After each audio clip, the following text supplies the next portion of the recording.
While we can't prevent Jews from coming to Palestine, when you come, we'll have priests waiting to baptize you. Rabbi Tovia Singer, thank you for joining us.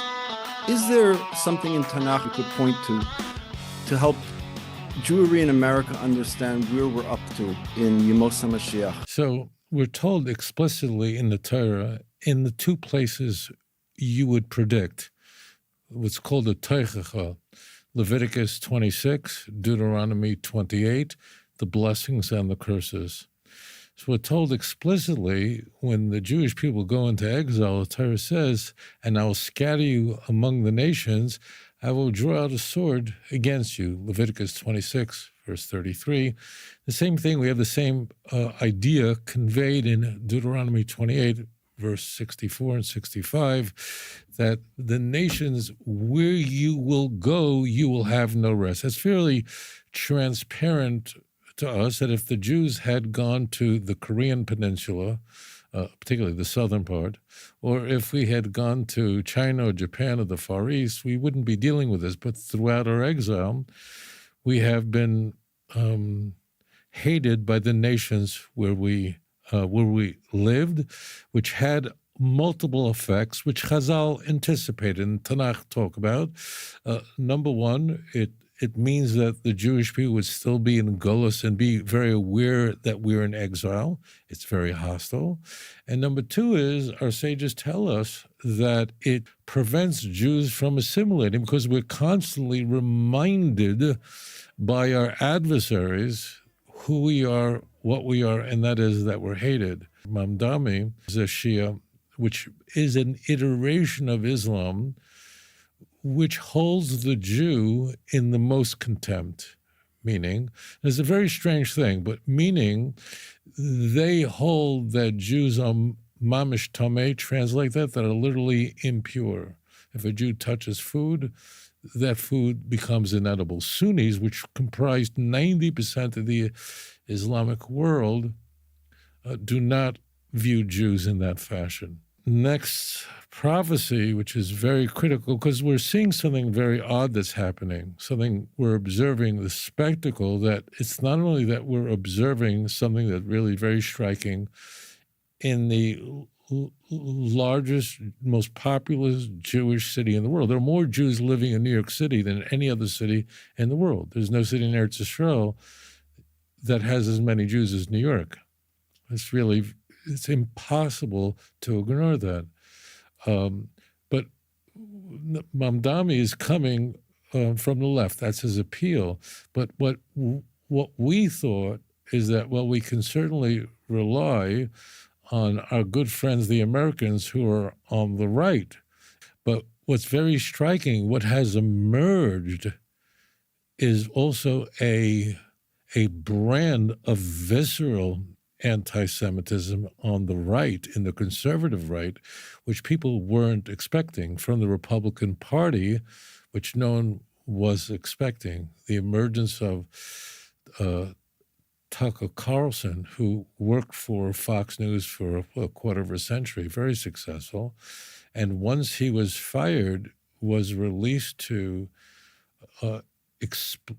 and it's very interesting. He's a very attractive presenter in the manner that he has, in that the way he launders the most vile anti-Semites and Holocaust deniers is simply by interviewing them. And these are puff interviews where there's no pushback, where he's simply laundering their ideas and saying, I'm just asking questions. Nick Fuentes, he's a Nazi. He's a guy who said, I like Stalin. He said he's a fan of Stalin, and there was no pushback. Stalin was one of the most evil people in the 20th century, responsible for probably 20 to 30 million people killed. He allied himself with Hitler in 1939. Hitler, in the Barbarossa, violated that agreement, and in a way it saved us because he attacked the Russian, he attacked the Eastern Front, so that was the mistake that Hitler made. It ultimately led to the downfall of the Third Reich. But what is consequential is here you have Tucker, who is simply bringing on people who state that Churchill was really the great villain of World War II. Bringing on Fuentes is shocking. And then you have other people who are coming from an iteration of Roman Catholicism that are virulently anti-Semitic, that are just simply naming the Jews. Mandami is sort of hiding it because he's saying, I have nothing against the Jews. He went into a sukkah during Sukkot. It was a very stupid thing for those guys in Satmar to do this. Very stupid. I don't want to discuss the theology of Zionism with Satmar. That's not relevant. But it was not the way of Satmar to ever ally itself with people who support terrorism, who support terrorist organizations. Natura Carta does that, and that's why they are looked upon as the crazies of our people. That means they're not even considered our people. The people who will ally themselves with terrorists. So this was something that Satmar never did, and the Satmar Rebbe opposed this completely. And what one group in Satmar did was very, very damaging, and they have to do tshuva for what they did. But the key point is that we're seeing this explosion. Yeah, we were talking about Candace Owens. So it's interesting that the Catholic Church now just celebrated at their Notre Dame Center, which is right outside the Old City, the 60th anniversary of Nostra Aetate, which is the result of the Second Vatican Council that began in let's say about 1960, it ended in 1965. And the key, most well-known, certainly most controversial document is a document called In Our Time, in which it refutes, it's a positive document. It does not undo everything, but it does say that the Jews are not responsible for killing Jesus, that we're not to be called a treacherous Jew in their prayers, in their Good Friday prayers, whatever. It was a positive document. But there are people who despise the Second Vatican Council, the real anti-Semites. And unfortunately, Candace Owens, when she married her husband, his name is George Farmer, she was a Calvinist, someone who held to Reformed theology. It doesn't matter what that means, but the thing is she was a Protestant. But she joined her husband's version of Catholicism, which is called SSPX. SSPX means the Society of St. Pius X. The date, January 25th, 1904. The meeting is between Theodore Herzl and Pope Pius X. Herzl, on a fool's errand, asked Pius X that the Vatican should recognize Israel. He said, we're not only not going to recognize Israel, you don't recognize our Savior, we're not going to recognize your state. And while we can't prevent Jews from coming to Palestine, when you come, we'll have priests waiting to baptize you. It was unbelievable. So the people who love Pius X and reject the Second Vatican Council, and that's called the SSPX Roman Catholics. They're all virulent anti-Semites like Gibson. Now, what does this have to do with what we're talking about? We're warned in Tanakh explicitly by a very unique Navi, a very unique prophet. His name, Ezekiel, who lived at a very striking time. He lived during the destruction of the first temple. His Sefer, 48 chapters, could be divided into three massive segments. Very famous segment of Ezekiel is a segment of Yemos HaMashiach, as an example. We have the unused blueprints of the third temple in the book of Ezekiel. I appeal to the viewers to read it from Ezekiel 40 through 48. We have a segment of Ezekiel that is devoted to tell us that the Shekhinah will always be with the Jewish people. Remember, he's living at a time when it's not just a building that destroyed the first temple, it's the first commonwealth that was destroyed by the Babylonian Empire, by Nebuchadnezzar. But the part that's very critical, that's germane to our conversation, is the part where Ezekiel explains why the first temple was destroyed. This is very unique to Ezekiel, where he devotes chapters of explaining what was going on at the in the first temple, I mean the end of the first temple period. This is the temple that was built by King Solomon 410 years earlier. And to explain to us what will exile look for you? And what he says is something fascinating. He addresses of how the Jews will be treated if they're exiled. Ordinarily, when a people are not liked, when a minority are disliked by the host nation, as an example, Irish and Italians came to the United States in very large numbers, like Jews, at the end of the 19th century. And they were hated in America. In fact, it may be the largest lynching that ever occurred in the United States, or one of the largest lynchings that ever occurred, was to Italian Americans. In 1891, after the police chief in New Orleans was murdered, they blamed it on the Italians. About 10,000 Americans gathered up the Italians. They took them from prison. Don't ask. People who weren't even put on trial. And they lynched 11 Italians. It's very famous. And even the New York Times reported it as something, well, these are the kind of people we're dealing with here. You have to get rid of your riffraff. The Irish were hated as well. But what we're all very aware of today is no one has negative feelings towards the Irish or Italians. They proudly march in parades up Fifth Avenue on their, what happened? So what happened to the Irish and Italians is that they both, as an example, they participated in the American experiment. Civically, they contributed enormously, and they demonstrated to Americans that we're just like you. That's true. We have, different foods and a special culture and a special thing. That's all fascinating, but we're committed to the United States. And therefore, today, whatever hatred was focused on Irish, and it was plenty, there were plenty of jobs in university Irish could not get into. Irish were not welcome to, don't ask. But today, these things do not exist. Why? Because the dislike of the unlike recedes when the minority group behaves like the host.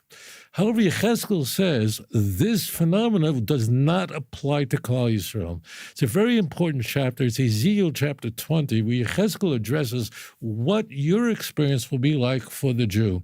And Yechezkel says, just remember this, as you remember, again, our time, Ezekiel is living during the Babylonian exile. He's living during the time of the destruction of the first temple, and the Jews are now going, 90% are going to Bavel, and 10% will wind up in North Africa.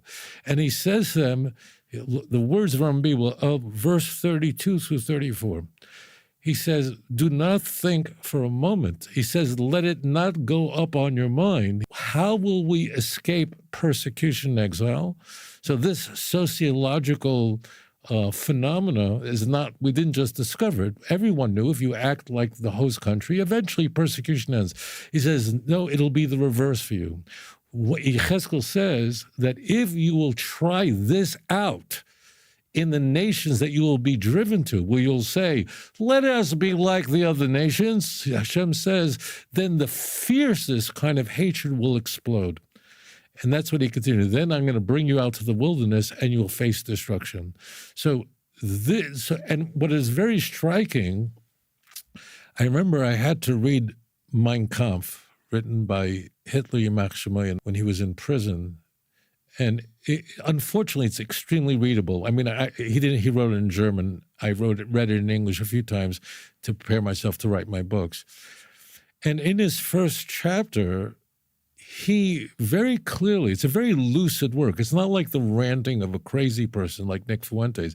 He very clearly describes how before he moved to Vienna, he thought that the Jews were just another religion just like you have Catholics, you have Protestants, Jews were just another way. He said he realized, he says, in the streets of Vienna, he saw a Jew with side locks and a special hat, and then, which he knew, of course, was a Jew, but then he he interacted with Jews who dressed just like everyone else, and he realized that they were, in fact, they were like a cancer that was infecting society. The most dangerous people to Adolf Hitler were the Jews who pretended to be like one of us, who were infiltrating our society, who are our misery, our Unglück, and in fact, we had to deal with this problem by eviscerating, by destroying them, because they are infiltrating our society and marrying our women, even worse, and so on.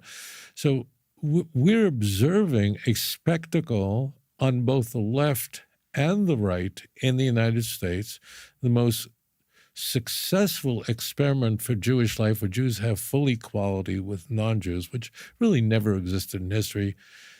And here we're seeing from both ends a massive problem. Tucker Carlson, I can't emphasize this enough, is a very dangerous person. It's not only because he's very attractive and he brings with him a success from Fox News, but he's also quite close to his son, works for J.D. Vance as a senior press advisor, a senior advisor to the vice president of the United States. So and I think that's why the Heritage Center defended him and his choice for not only interviewing Nick Fuentes, who's just out of his mind, he's just a neo-Nazi, but not pushing back at all. And you look at the difference between that and when Tucker Carlson interviewed the senator from Texas, Ted Cruz, and how he attacked him. So this is something that Tanakh is predicting, and it's something that we're seeing emerging today. My next question would be, like, what does that mean practically for a Jew watching this right now? You know, there's a very interesting Gemara that describes the exile of the first temple and then Ezra, and why that the Mashiach could have come in the days of Ezra. It didn't happen because the Jewish people got it machet.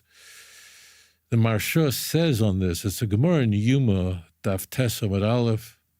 It's a Gemara in Brachos, Daf Dalid. The Marsha says that why was God so angry? I just want to explain the context of the Gemara in both of these places. There were 3 Nevi'im. When we say Nevi'im Achronim today, that's a misnomer. It's really a mistake. It's a 500-year-old mistake that everything from Yeshaya on is called Nevi'im Achronim, the latter prophets. There's a complete error. In as far as Chazal were concerned, the Nevi'im Achronim were 3 individuals: Chagai, Zechariah, Chagai, and Malachi. Those 3 Nevi'im, those 3 prophets, lived during the Persian Empire. They lived during the time of Ezra. They lived during the time when the Second Temple was being rebuilt. And the Gemara addresses, why did we need these Nevi'im? Because it was possible that Mashiach would come during the days of Ezra, and if you build a Beis HaMikdash, you need Nevi'im. So they were there on standby in case Mashiach would have come then. It's very critical. How come Mashiach didn't come? So the Marsha explains what the Gemara says. And that is because the vast majority of the Jews did not return back to Israel, to the land of Israel when they could. In fact, you should know, we have a chapter in Tanakh. It's in the book of Ezra, chapter 2. Chapter 2 of Ezra enumerates every single family, 42,360 Jews returned to Israel. Yeah, it's unbelievable. So I'll tell you something very interesting. I want the viewers to understand this. So our sages asked, so every family is named there, every family, by name, we're told. And how many of this is the name of the family, and how many of their... Now, you should know that was the first Aliyah, which means Cyrus, who opens up the book of Ezra, he begins with his soliloquy of saying, as a Nevuah, he's got to tell the Jews to go back. So that was only the first Aliyah, the first wave. I mean, Jews came from Bavel.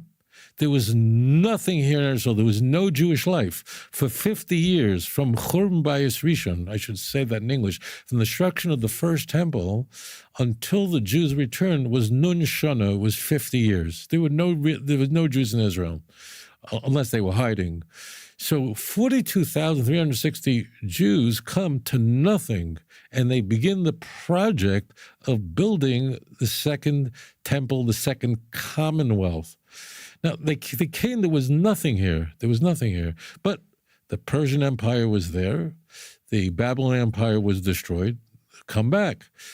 Now, subsequently, it's very interesting that there were other aliyot, which means other subsequent waves that occurred years later.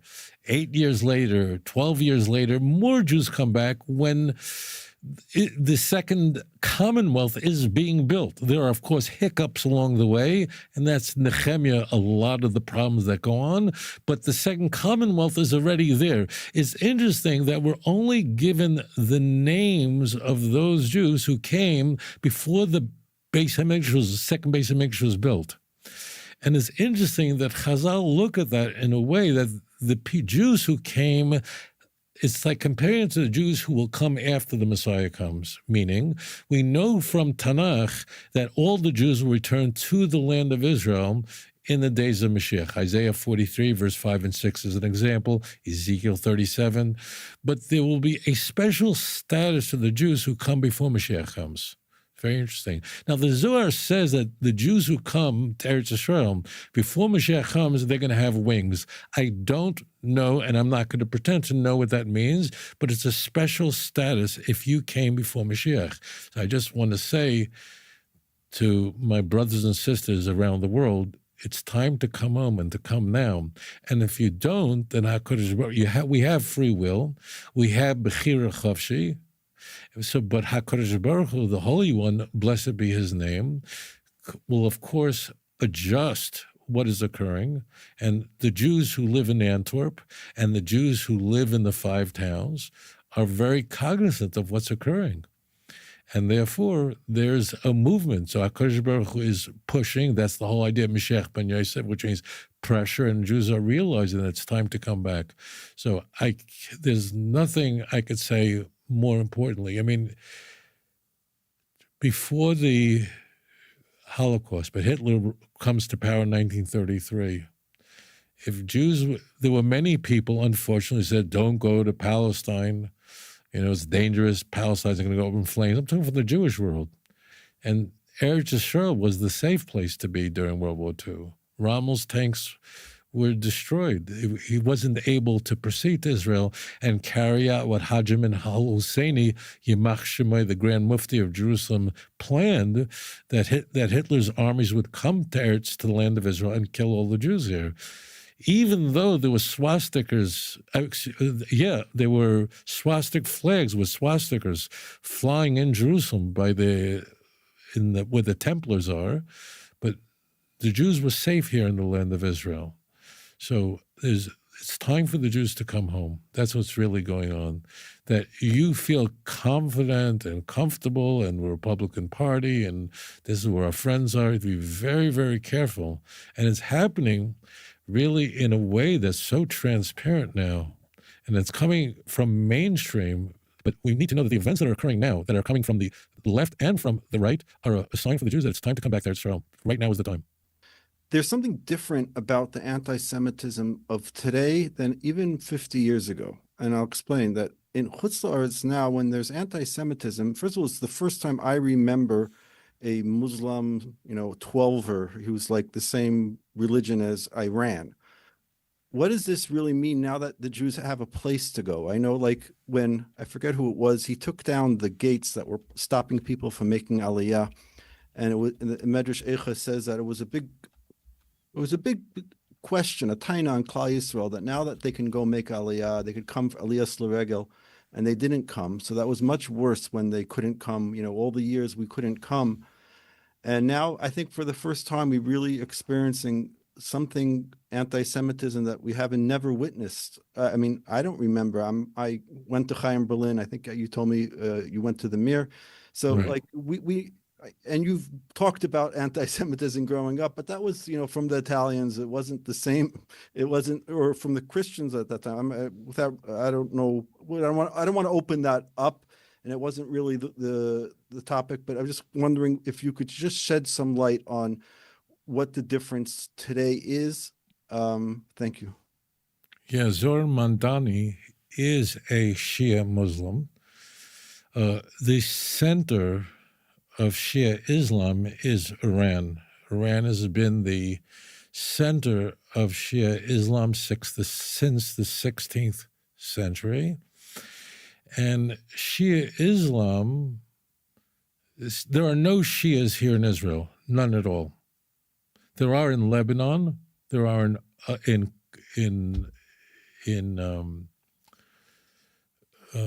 Qatar, there are in Kuwait, there are in Iraq, but the center of it all, the power of it all, is really is Iran. It's strange, but Sunnis, I know many of them, and I'm interviewed on Muslim Channel, will tell me personally that they hold that Judaism is closer to them than Shia Islam. Sunnis hold that Shia is complete idolatry, a complete avodah zarah. However, the split, it should be I'll take 10 seconds. The split between Shia and Sunni happened very rapidly after Muhammad's death, and it was not a theological breakaway, but rather it was completely political. Who would head the Islamic caliphate after the death of Muhammad? So it's important to note that although today there are theological distinctions between the roughly 10% of the Islamic world, Shia, and 90% of the Islamic world, Sunni. Now, I'm overgeneralizing. There are other Islamic groups, but these are the two big ones.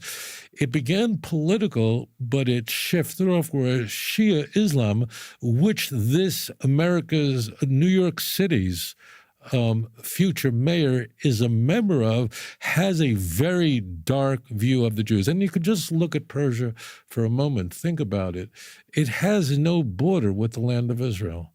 They have no taina. You could say in Syria, they're angry. The Jews have the Golan Heights. They lost a number of wars, but Iran doesn't have such a war and doesn't have any. There's no basis for them to be at war with Israel. They're roughly 1,000 kilometers east of Israel. They're not Arabs. It's one of the biggest insults you can call an Iranian, tell him he's an Arab. It's intriguing. I'll just share this one thought. It's that same book of Ezekiel, same Sefer Yechezkel, that tells us that at the end of days, that Persia will lead the coalition of nations against Eretz Yisrael, against Yerushalayim. You'll find that in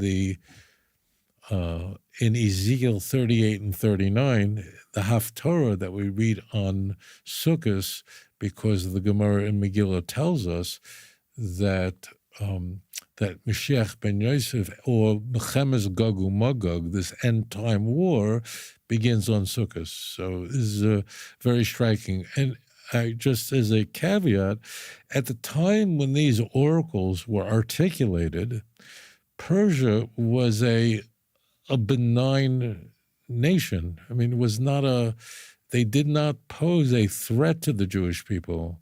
And throughout the Sasanian Empire, the Persian Empire, Jews had it good. The Gemara, the Babylonian Talmud, was written under the Sasanian Empire, and life was very comfortable for them, in contrast to what the Jews were enduring under the Roman Empire, which was absolute nightmare in the Byzantine Empire, in the eastern part of the empire. I just want to convey this to the viewers. Something very intriguing about prophecy is, unlike the person who's the weather person on telling you what the weather's going to be like, he's not a Navi. The person who's telling you what it'll rain tomorrow, whatever it's going to be, he's studying maps, satellite imagery, and he's extrapolating from that what's the weather likely to be like tomorrow and the next day after that.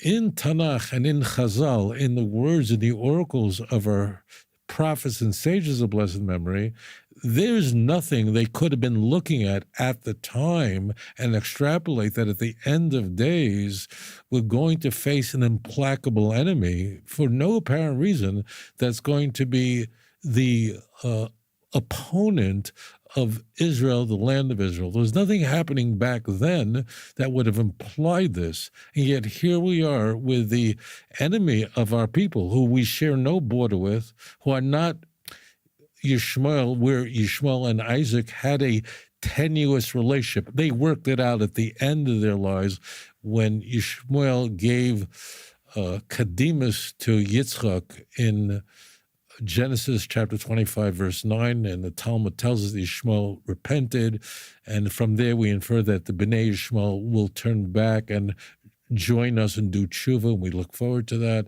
This does not apply to Persia, does not apply to Iran. So in my view, what we're seeing is we're getting hit from both sides, and as you said correctly, it's something that none of us have witnessed in our lifetimes.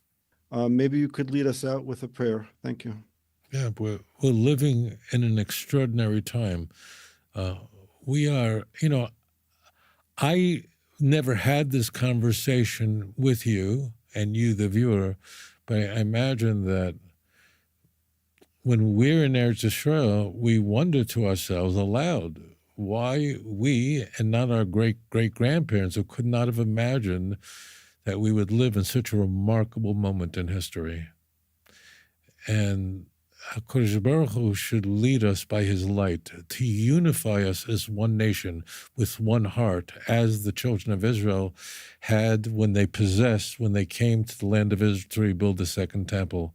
Now we're at the precipice of building the third commonwealth.